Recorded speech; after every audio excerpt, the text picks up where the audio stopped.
Personas, noción jurídica y personas morales. La persona, noción jurídica. Personale significa producir sonido y todo ser capaz de tener derechos y obligaciones. Introducción. Concepto de persona. Consiste en la condición de un sujeto de derechos y obligaciones. Clases de personas. Derecho romano. Persona física. 3 estados lo configuraban. Status libertatis. Ser libre y no esclavo. Origen de las guerras. Despoja la capacidad jurídica al esclavo. Causas de la esclavitud. No inscribirse en un censo, desertar del ejército, por un delito y por no pagar a crecedores. Manutención.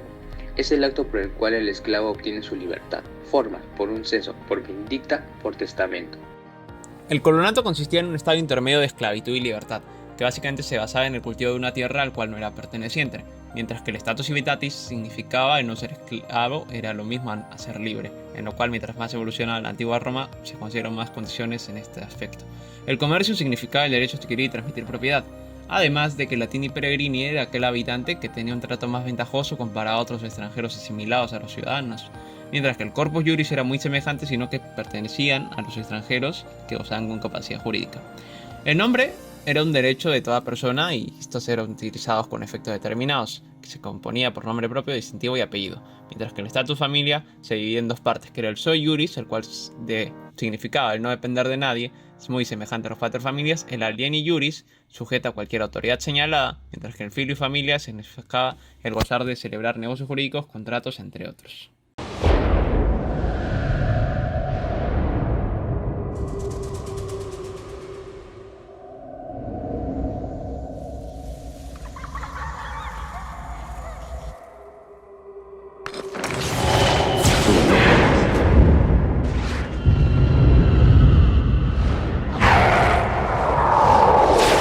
Volverás a verles. Pero aún no.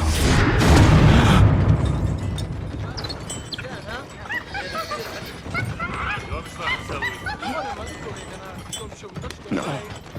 La limpiarán. Tú ya verás.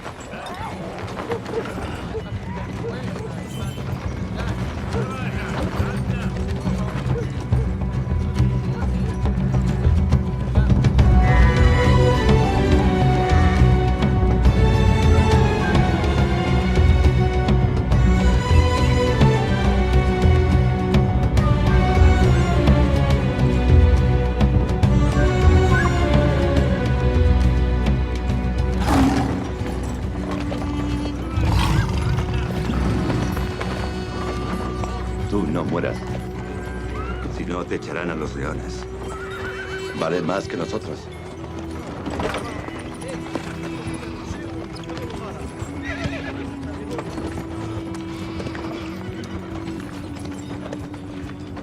¿Mejor ahora? Ahora ya está limpia.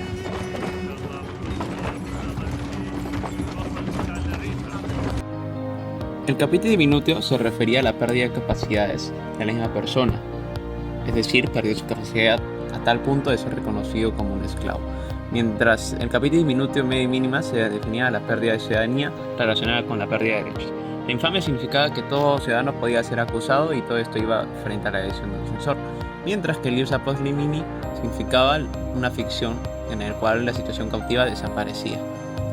Las personas morales, además, hay que reconocerlas como sujetas de derecho y capaces de ejercer derechos y deberes. Además, en esta misma podemos poner de ejemplo las asociaciones, que estaban compuestas por 3 miembros y el estatuto mediante un fin ilícito. Las fundaciones, que eran un patrimonio afectado o destinado, mediante los cuales se daba una existencia de varias personas. En Roma, por ejemplo, apenas se esbozó, es decir, apenas se vieron, y estas mismas estaban representadas por juntas o patronatos. Persona moral o jurídica. Está constituida por grupos u organizaciones de personas y se dividen en dos. La monarquía se forma sin intervención de los poderes públicos.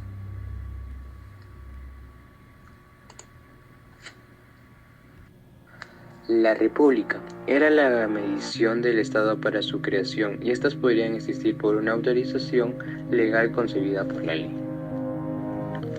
Universitus o corpus surgió en el derecho romano entre jurídicos con derecho y obligaciones, distintos a los que podrían tener una persona física común y corriente. Personas ficticias. Es la razón de un trato lógico al no ser personas físicas de carne y hueso. La diferencia entre la persona moral y física reside en que la primera no tiene una existencia real y concreta. En cambio, la persona física puede ejecutar cualquier actividad. Características de las personas morales. En el derecho, las características de las personas morales se conocen como atributos, las cuales son capacidad. Es un conjunto de derechos y deberes. Significa que la persona moral está habilitada para ejercer sus derechos y cumplir sus obligaciones. Nombre. Se refiere al nombre que identifica a la persona jurídica o moral. En ella existen dos modalidades. La primera es la denominación. Es el nombre ficticio con el cual se conoce a la persona moral. Y la razón social es el nombre conformado por los apellidos de uno o varios de los socios. Nacionalidad. Las personas morales deben tener una nacionalidad declarada con el fin de saber ante qué gobierno y sistema de leyes deben responder. Las características de las personas morales también encontramos al domicilio, que es el lugar donde la persona moral cumple sus obligaciones y, en otras palabras, sociedad administrativa de la persona jurídica. El patrimonio se refiere al conjunto de bienes y medios mediante el cual la persona moral cumple sus obligaciones, entre los cuales podemos identificar a la capital, los materiales e instrumentos mediante el cual la persona va a alcanzar sus respectivos objetivos.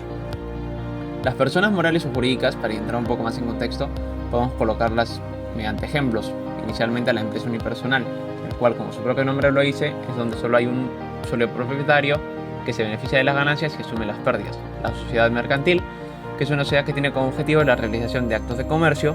La sociedad civil, que es aquella que está unida bajo ley, que tiene derechos y obligaciones, como las corporaciones, que básicamente son empresas.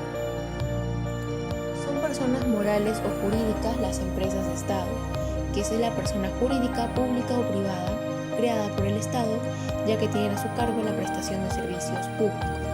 Los sindicatos es la asociación de trabajadores cuyo propósito es defender los derechos laborales.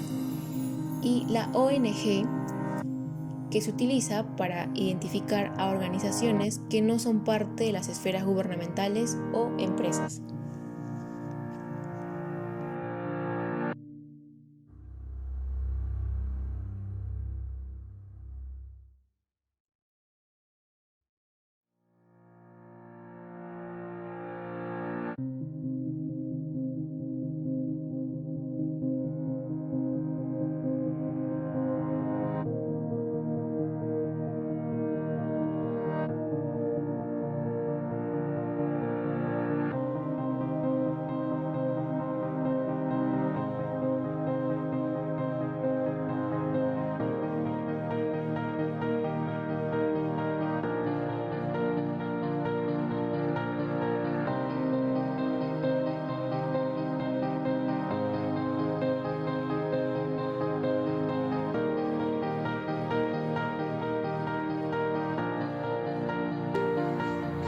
Personas jurídicas, derecho público, son aquellas que representan a los entes del Estado sin fines de intereses públicos, que vendría a ser el Estado, departamentos y por último las corporaciones públicas. Organismos descentralizados, persona jurídica de derecho público que ejerce competencias sectoriales con los grados de autonomía que confiere la ley. Ahí podemos encontrar las empresas industriales, entre otras. Corporaciones públicas. Ofrecen servicios económicos sociales para el pueblo, pero como entidades jurídicas independientes, con fines de lucro. Podemos encontrar las empresas unipersonales, las sociedades civiles y las sociedades comerciales, entre otras.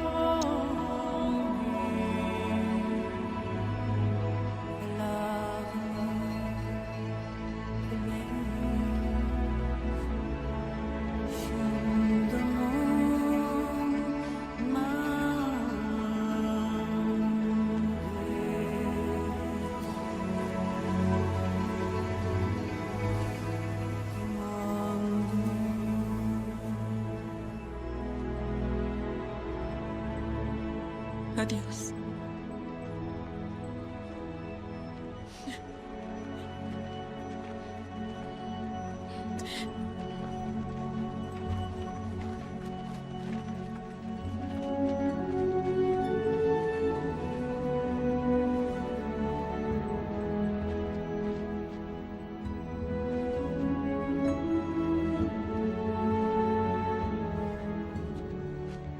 ¿Roma vale la vida de un hombre? Lo pensamos algún día. Permite que lo pensemos otra vez. Fue un soldado de Roma. Hónrenlo. ¿Quién me ayuda a cargarlo?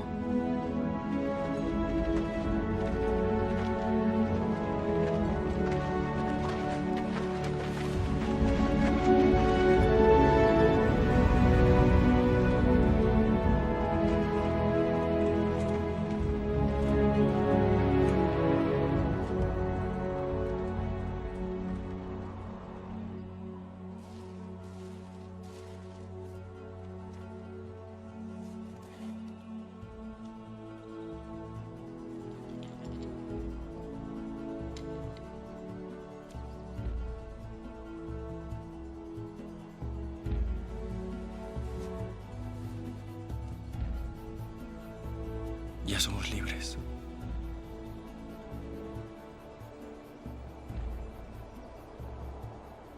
Te veré en la eternidad. Pero aún no. Aún no.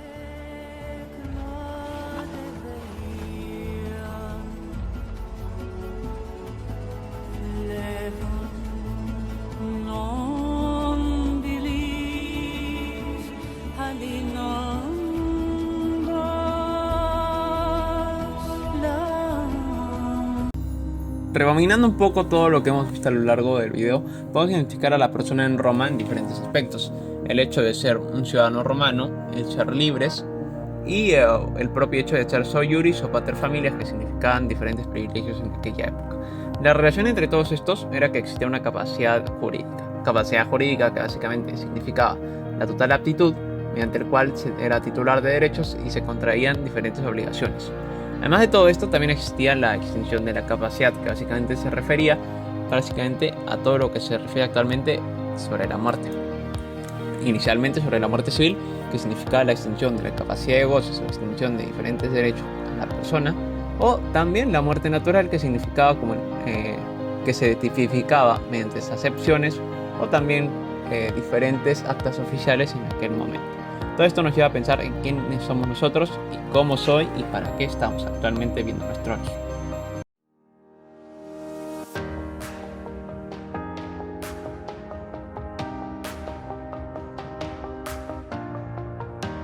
Ahora daré a conocer mi conclusión acerca de las personas, noción jurídica y personas morales. Por todo lo presentado en el video, como los conceptos básicos de las personas morales y físicas, sus orígenes, características y las diversas formas en las que se han encontrado tanto en la actualidad y en la época romana. Los seres humanos, como personas físicas, poseemos ciertos atributos propios que nos identifican como seres pensantes y razonables, haciéndonos diferentes a los demás seres vivientes que se encuentran a nuestro alrededor. En resumen, las personas naturales, llamadas también individuales, físicas, simples o concretas, y las personas en el derecho, es decir, las personas jurídicas, se clasifican en personas naturales y jurídicas. Es así que jurídicamente es persona todo ser a que el derecho considera como miembro de la comunidad, atribuyéndole aptitud para ser el titular de las relaciones jurídicas. Pero esa atribución no solo le es concedido al hombre, sino también es atribuida a determinadas organizaciones humanas que se entregan para fines determinados. De igual manera, una persona jurídica puede definirse como una organización humana que tiene como objetivo la consecución de un fin. La ley reconoce a la persona como miembro de la comunidad y otorga personalidad jurídica, puesto que en el tiempo romano la persona jurídica eran asociaciones de personas que presentaban el affectio societatis. El affectio societatis era para referirse a la voluntad de varias personas de mantener en sociedad, lo cual es un elemento necesario para la existencia de la sociedad misma. En la actualidad, la persona se considera como sujeto de derecho y se considera sujeto de derecho a un centro de imputación ideal de deberes y derechos. Esto es que aquella unidad en la que la ley efectúa imputaciones directas, arrojándole derechos y obligaciones, ya que para el derecho los únicos sujetos de derecho son las personas. Por lo tanto, las personas morales tienen sus obligaciones que dependen del tipo de régimen en el que se encuentren clasificados. Podemos decir que las personas presentan una noción jurídica y una moral, como ya lo dije, las cuales son importantes para nuestro conocimiento e información. De igual manera, es fascinante observar las numerosas categorías y divisiones desarrolladas para las personas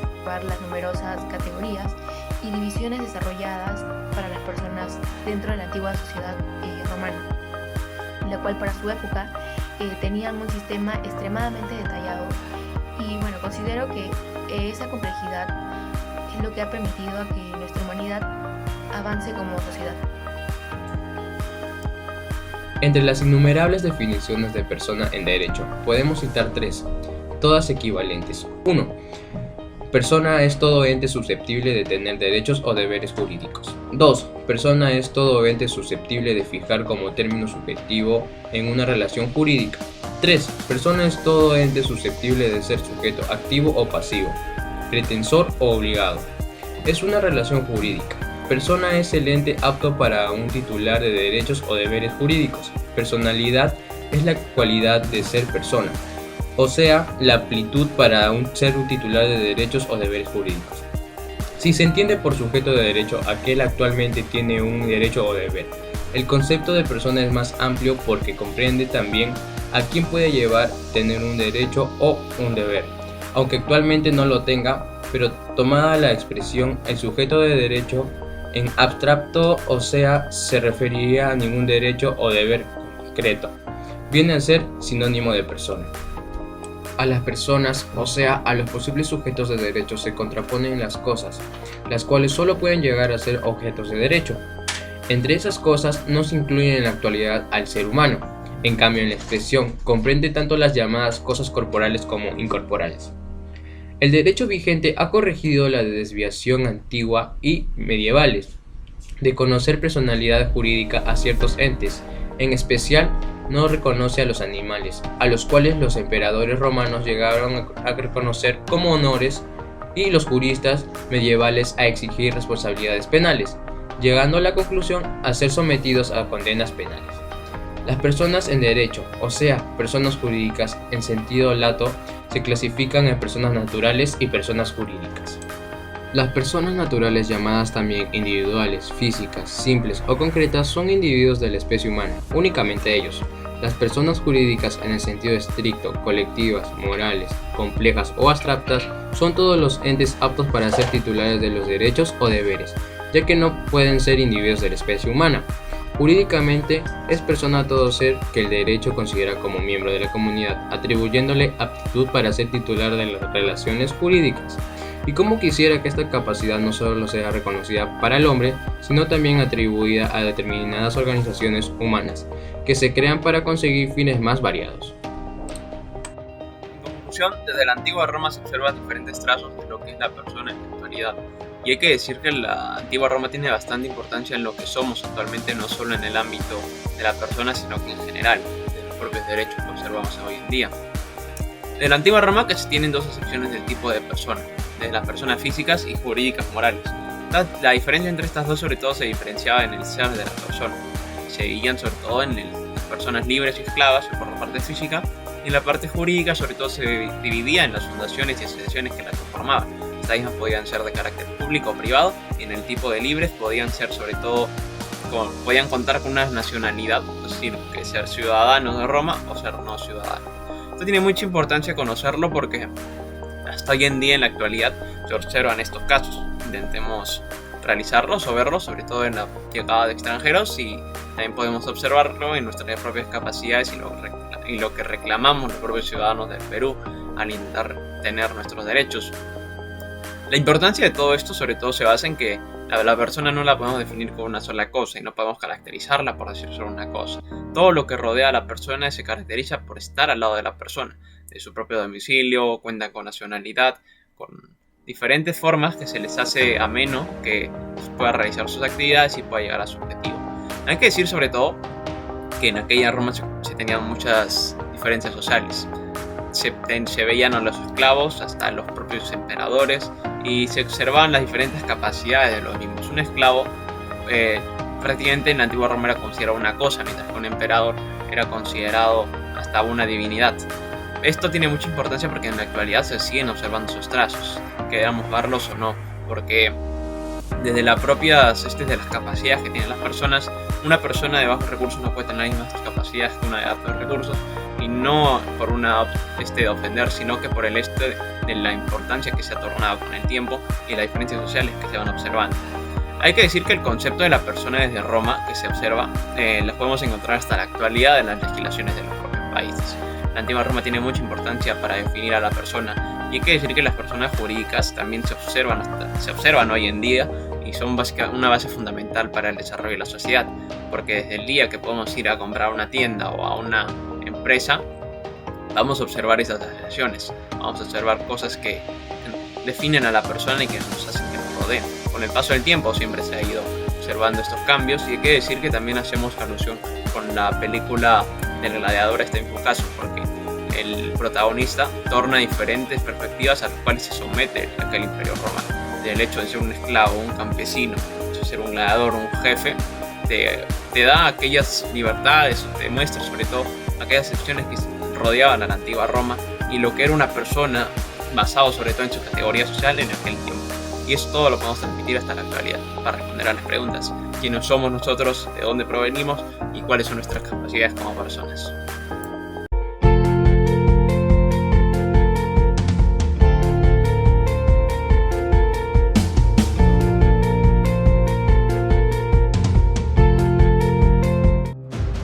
Acudir a un espectáculo de masas, atravesar un paso de cebra o construir un enorme vertedero de basura eran ya habituales en la antigua Roma. La historia no muere, solo se reinventa.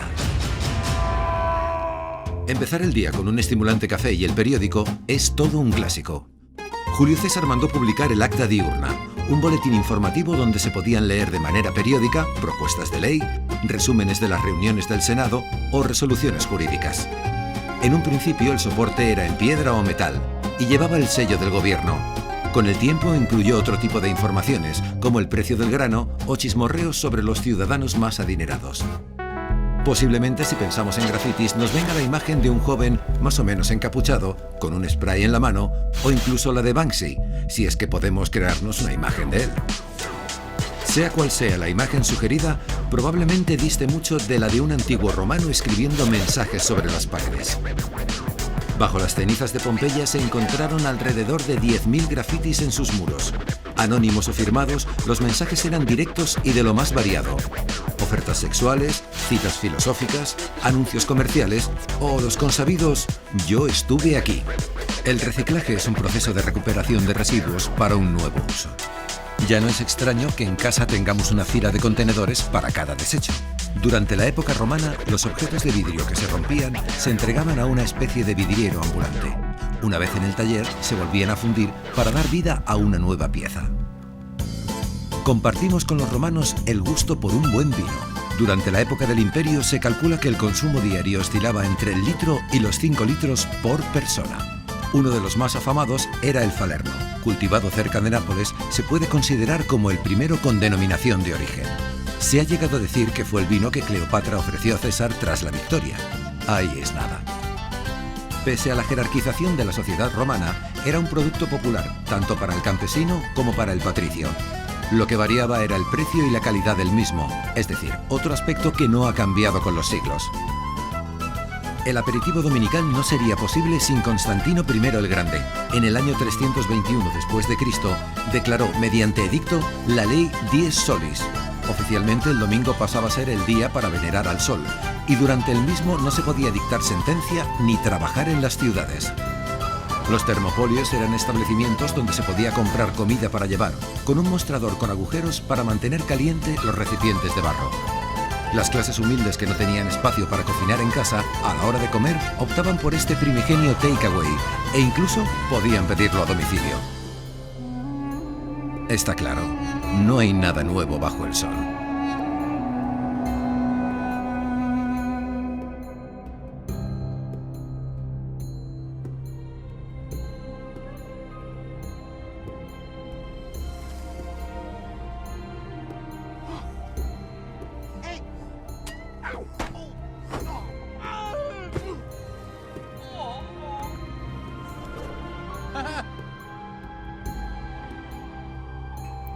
Bienvenidos, pueblo romano. El día de hoy nos reunimos para dar batalla final a un esclavo que se quejó y que dio represalias al hecho de las capacidades que les atribuimos al esclavo. Un simple gladiador más que muere en un coliseo lleno de personas. Para dar acto a esta batalla final, hay que decir que también viene representado de una senadora. Primera senadora Eva. Este esclavo Lucio se someterá a una lucha de vida o muerte, cual será sometido para deleite de ustedes.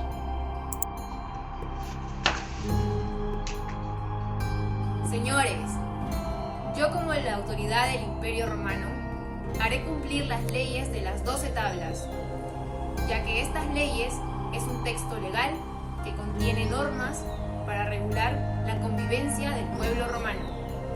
Por lo tanto, las leyes de las 12 tablas son muy importantes para el derecho romano, ya que estas leyes se fijaron por escrito y fue una victoria para los plebeyos, quienes desconocían la ley que aplicaban los patricios.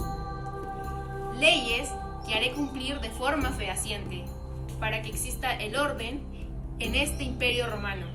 Mientras yo me encuentre desempeñando como la senadora, haré cumplir las leyes de las 12 tablas. Sin más dilación, y sabiendo que ustedes están hambrientos de acción, soldados, liberen al Tigris de Galía para que se enfrente a este simple esclavo.